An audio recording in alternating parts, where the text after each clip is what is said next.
Assalamualaikum warahmatullahi wabarakatuh. Hamdan wa syukranillah, salatan wa salaman ala rasulillah, amma ba'd. Sahabat rahimakumullah, bulan Zulhijjah sebentar lagi akan datang.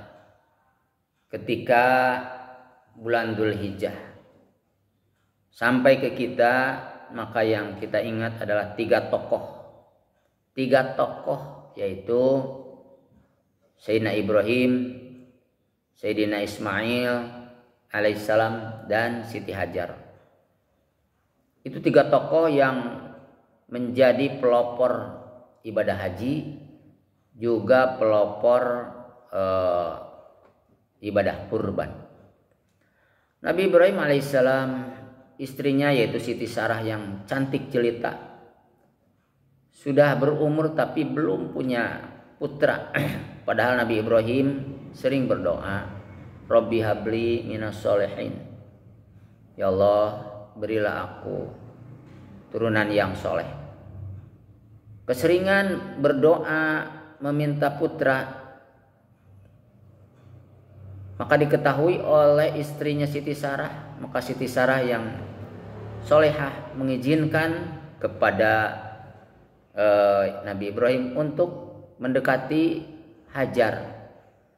Siti Hajar itu adalah pembantunya, atau zaman dulu ya amat atau pembantu. Maka setelah diperintahkan, disuruh oleh Siti Sarah untuk menikahi Siti Hajar, akhirnya Nabi Ibrahim alaihissalam menikahi Siti Hajar. Kemudian oleh Allah Subhanahu wa taala diberi putra, yaitu Nabi Ismail alaihissalam. Nah, setelah Nabi Ismail lahir, timbullah rasa cemburu pada hati Siti Sarah, karena Nabi Ibrahim sering masuk kamar ingin melihat putranya yang baru. Maka rasa cemburu ini rasa terkalahkan.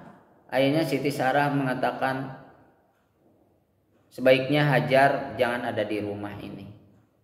Maka dengan takdir Allah, dengan sunatullah, dengan aturan Allah, maka Nabi Ibrahim, Siti Hajar, dan Nabi Ismail yang masih bayi keluar dengan naik unta, kemudian berangkat ke tempat yang sudah dituju oleh Allah Subhanahu wa taala, yaitu dengan perjalanan sekitar 2 minggu, bahkan lebih.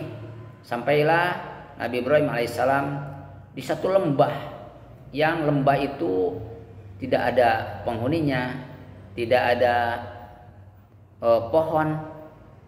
Maka di dalam Al-Quran disebutkan, Rabbana inni askantu min dzurriyyati biwadin ghairi dzi zar'in inda baitikal muharram.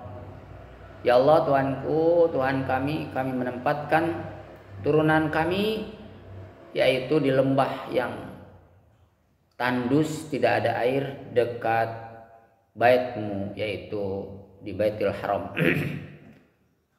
Maka setelah ditempatkan di situ di Mekah beberapa hari, kemudian Nabi Ibrahim pamit. Tapi Siti Hajar mengatakan di dalam hatinya, saya dengan siapa?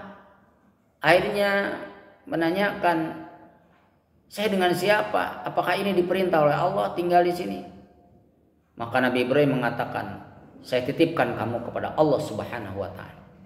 Maka dengan rasa bangga, semangat, Siti Hajar berkata di dalam hatinya, kalau dititipkan kepada Allah tidak akan kekurangan apa-apa. Maka dengan yakin beliau hidup berdua di satu lembah, yaitu di padang pasir.